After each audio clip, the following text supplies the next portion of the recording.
बिस्मिल्लाहिर्रहमानिर्रहीम। अजीज तलबा, आज हम चैप्टर नंबर 16 अल्टरनेटिव करंट का topic AC through capacitor discuss करते हैं। एसी थ्रू कैपेसिटर डिस्कस करने से पहले बेटा आप लोगों को पता होना चाहिए कि कैपेसिटर किसको कहते हैं। कैपेसिटर एक ऐसा डिवाइस है जो अल्टरनेटिंग करंट पर काम करता है और डीसी करंट पर काम नहीं करता। इसको स्टडी करने के लिए ये हमने एक एक्सपेरिमेंटल अरेंजमेंट यहां पर रखा है। एक्सपेरिमेंटल अरेंजमेंट के अंदर हमने एक बल्ब, ये कैपेसिटर और ये स्विच सीरीज में अल्टरनेटिंग वोल्टेज सोर्स के साथ कनेक्ट कर दिया। ये देखने के लिए कि कैपेसिटर एसी करंट पर काम करता है और डीसी करंट पर काम नहीं करता, ये हमारे पास एक्सपेरिमेंटल अरेंजमेंट है। जैसे ही बेटा हमने ये स्विच क्लोज किया तो हमने देखा है कि ये बल्ब लाइट्स अप हो जाता है, रोशन हो जाता है, जो इस बात की दलील है कि इस सर्किट में से करंट जो है वो फ्लो कर रही है। लेकिन जैसे ही हम इस अल्टरनेटिंग वोल्टेज सोर्स को यहां से रिमूव करके इसकी जगह हम डीसी बैटरी लगाते हैं, फिर स्विच के क्लोज करने पर हम देखते हैं कि ये बल्ब लाइट अप नहीं होता, रोशन नहीं होता। उसकी क्या रीजन है? उसकी रीजन ये है कि डीसी करंट इस कैपेसिटर में से कंटिन्यूअसली फ्लो नहीं कर सकती। क्यों नहीं कर सकती? Because there is an insulating medium between the plates of the capacitor. Capacitor की प्लेट्स के दरमियान एक इंसुलेटिंग मीडियम होता है, जिस वजह से इस कैपेसिटर में से डीसी करंट डायरेक्टली या कंटिन्यूअसली पास नहीं कर सकती। और इस बात की अलामत क्या है? ये बल्ब जो हमने यहां पर लगाया था ये लाइट अप नहीं हुआ, रोशन नहीं हुआ। अब बेटा हम देखते हैं कि अल्टरनेटिंग करंट जब इसमें से गुजरती है तो ये कैपेसिटर कैसे काम करता है।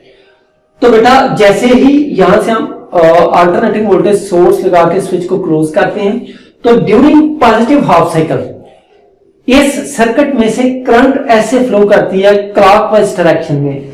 ये टर्मिनल इसका पॉजिटिव होता है और ये टर्मिनल इसका नेगेटिव हो जाता है, तो यहां से करंट इसमें से इस तरफ पॉजिटिवली फ्लो करती है, इस तरफ। अब ड्यूरिंग पॉजिटिव हाफ साइकिल के दौरान कैपेसिटर की ये वाली प्लेट के ऊपर पॉजिटिव चार्ज स्टोर होते जाएंगे और इस प्लेट पर नेगेटिव चार्ज मुसलसल स्टोर होते जाते हैं। तो ड्यूरिंग चार्जिंग प्रोसेस कैपेसिटर की एक प्लेट के ऊपर पॉजिटिव चार्ज स्टोर होती है और दूसरी प्लेट के ऊपर नेगेटिव चार्ज स्टोर होती है। अब जैसे ही ये नेगेटिव हाफ साइकिल स्टार्ट होता है, ये अल्टरनेटिंग वोल्टेज सोर्स अपने टर्मिनल को चेंज करता है। अब ये टर्मिनल इसका नेगेटिव होता है और ये टर्मिनल इसका पॉजिटिव हो जाता है। करंट अपनी डायरेक्शन सर्किट में से रिवर्स करती है। पहले क्लॉकवाइज फ्लो कर रही थी, अब एंटी क्लॉकवाइज है। अब एंटी क्लॉकवाइज के दौरान क्या होता है, ये जो पॉजिटिव चार्ज है वो अगेन इस बल्ब में से मूव करते करते यहां पर आके नेगेटिव चार्ज के साथ मिलके तो न्यूट्रलाइज होना शुरू हो जाती हैं। तो बेटा इसका मतलब ये होता है कि कैपेसिटर के साथ जब हम अल्टरनेटिंग वोल्टेज सोर्स कनेक्ट करते हैं तो अल्टरनेटिंग करंट की वजह से ये कैपेसिटर चार्ज होता है, फिर डिस्चार्ज होता है और फिर नेक्स्ट पॉजिटिव हाफ साइकिल शुरू होगा तो फिर ये कैपेसिटर जो वो चार्ज होता है। तो हमारे पास ये वाला कैपेसिटर अल्टरनेटिंग करंट गुजरने पर मुसलसल चार्ज, डिस्चार्ज और फिर चार्ज होता है। तो ये इसका बेटा प्रोसेस होता है इसके काम करने का। अब let's suppose during positive half cycle इसकी दोनों प्लेट्स के दरमियान जो पोटेंशियल डिफरेंस होता है, दोनों प्लेट्स के दरमियान जो पोटेंशियल डिफरेंस होता है, चाहे साइकिल पॉजिटिव हाफ साइकिल हो चाहे नेगेटिव हाफ साइकिल पोर्शन हो, दोनों प्लेट्स के दरमियान जो पोटेंशियल डिफरेंस है, ये पोटेंशियल डिफरेंस लिखा हुआ V = V0 sin omega t। और चार्जिंग प्रोसेस के दौरान यहां पर जो चार्ज स्टोर होती है, चार्ज किसी एक प्लेट के ऊपर, चाहे ये वाली प्लेट हो चाहे ये, यहां पर पॉजिटिव चार्ज है और इधर नेगेटिव चार्ज है। तो चार्जिंग प्रोसेस के दौरान जो चार्ज स्टोर होते हैं प्लेट्स के ऊपर, इसकी वैल्यू Q = C लिखी है।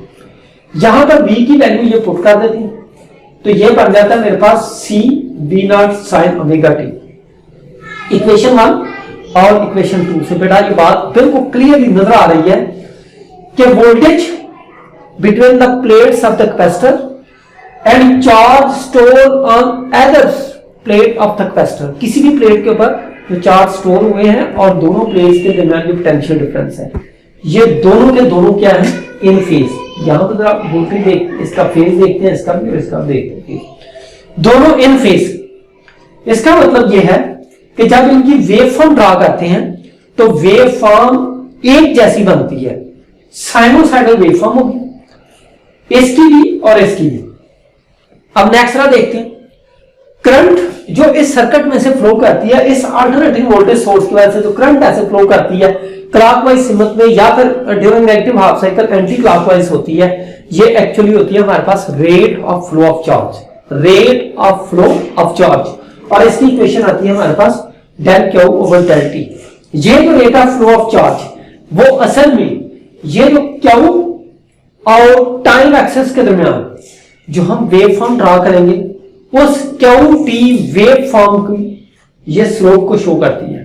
ये वाली करंट क्यू और टाइम एक्सेस के दरमियान जो ग्राफ ड्रा करेंगे उसका ये बन जाता है हमारे पास स्लोप। और ये जरा देखो बेटा, ये मैंने वेव फॉर्म ड्रा की हुई है, ब्लू वेव फॉर्म ये वोल्टेज को शो कर रही है और ब्लैक डॉटेड लाइनें जो शो यहां पर लगी हुई हैं, ये ब्लैक डॉटेड लाइनें चार्ज यानी क्यू को शो करते हैं। आप जरा गौर से देखें, पॉइंट ओ के ऊपर अगर वोल्टेज जीरो है तो चार्ज भी जीरो है, लेकिन ओ से ए की तरफ जाते हुए जैसे जैसे वोल्टेज बढ़ेगी उसी लम्हे चार्ज भी मुसलसल जो है वो इंक्रीज होते जाएंगे, और ए से बी की तरफ आते हुए जैसे जैसे वोल्टेज डिक्रीज होती जाएगी वैसे वैसे चार्ज भी डिक्रीज होते जाएंगे।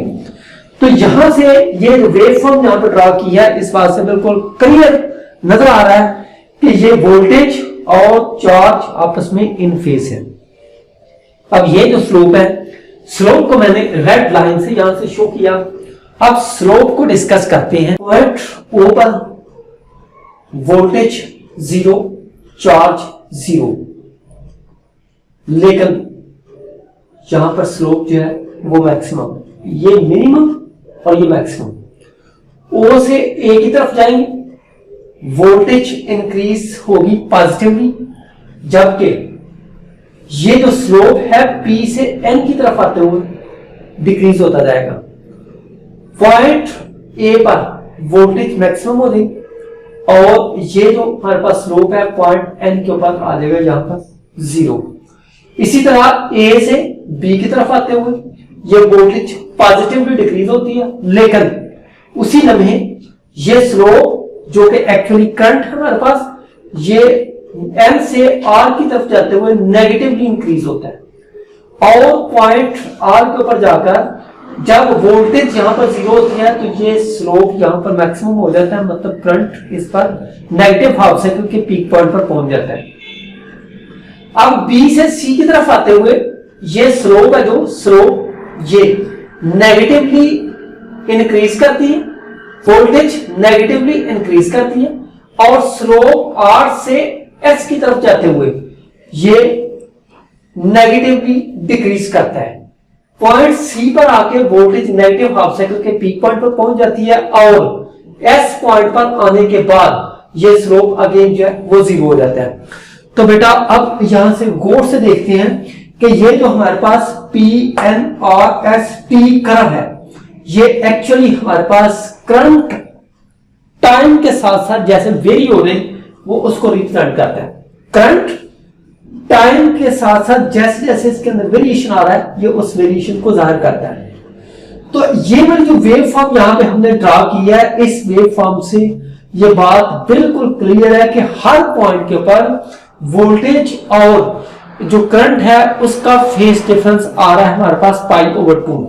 लेट्स सपोज यहां से स्टार्ट करते हैं कि मेरे पास पॉइंट पी ओ पॉइंट है, ये वाला ओ पॉइंट के ऊपर ये वोल्टेज का स्लोप लिखा हुआ है, यहाँ पर फेज जो है वो जीरो लिखा हुआ है, जबकि जो स्लोप है उसका फेज यहाँ पर पाई ओवर 2 है। तो दोनों का डिफरेंस निकालते हैं तो फर्क आ जाता है हमारे पास पाई ओवर 2। इसी तरह पॉइंट ए और एम, बी और आर, एस और सी, डी और टी, यानी तमाम के तमाम जितने भी पॉइंट्स हैं उन तमाम पॉइंट्स पर अगर आप लोग इनका फेज डिफरेंस फाइंड करें तो फेज डिफरेंस अगेन सेम आता है हर पॉइंट के ऊपर, और डिफरेंस जो आ रहा है वो पाई ओवर 2 आ रहा है। साबित होता है कि तमाम पॉइंट्स के ऊपर करंट लीड कर रही है और वोल्टेज लैग कर रही है, यानी करंट आगे जा रही है और वोल्टेज जो है वो पीछे रह रही है। कितनी? 90 एंगल के ऊपर वो रह रही है, यानी π/2 फेस डिफरेंस दोनों के दरमियान जो है वो आ रहा है।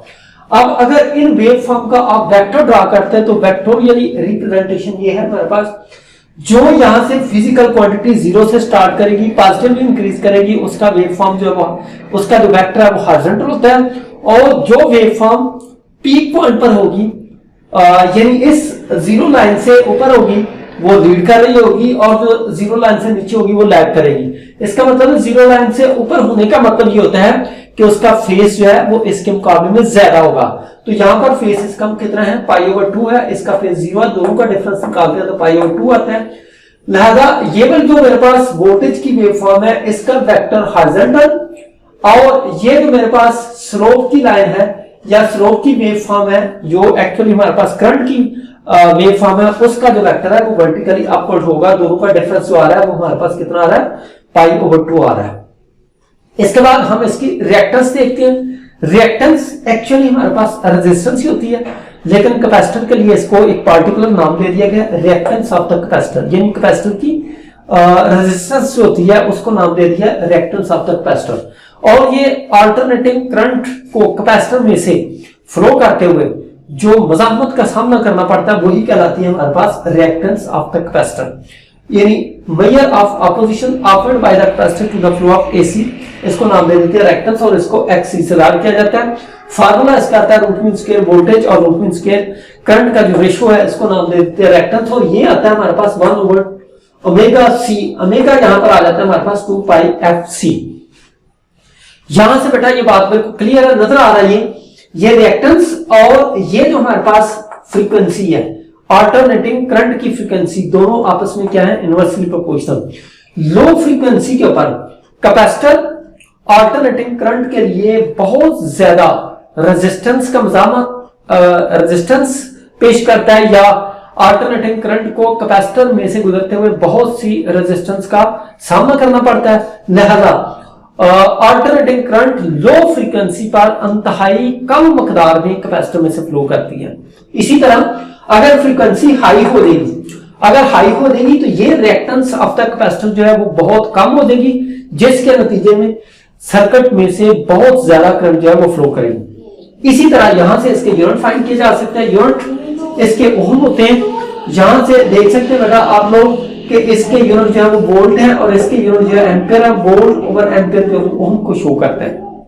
अब लास्ट के ऊपर एक बहुत इंपॉर्टेंट पॉइंट है, चूंकि इन दोनों वेक्टर्स यानी वोल्टेज और करंट के दरमियान जो फेस डिफरेंस है वो 90 है, लिहाजा कैपेसिटर के अंदर जो पावर डेसिपेशन है वो ऑलमोस्ट जीरो होती है। उसकी रीजन ये है कि पावर का जो फार्मूला है हमारे पास ये लिखा हुआ है, हमारे पास यहाँ पर cos 90 की वैल्यू लगाएंगे। cos 90 आपको पता है जीरो के बराबर होता है, और जो जीरो यहाँ पर वैल्यू लगाने के बाद सिंप्लीफाई करते हैं तो पावर डेसिपेशन हमारे पास जीरो हो जाता है। बेटा बहुत ज्यादा इंपॉर्टेंट टॉपिक है ये, अच्छी तरह इसको तैयार करना है, बोर्ड पॉइंट ऑफ व्यू के लिहाज से लॉन्ग क्वेश्चन पेपर में आता है। अल्लाह हाफिज।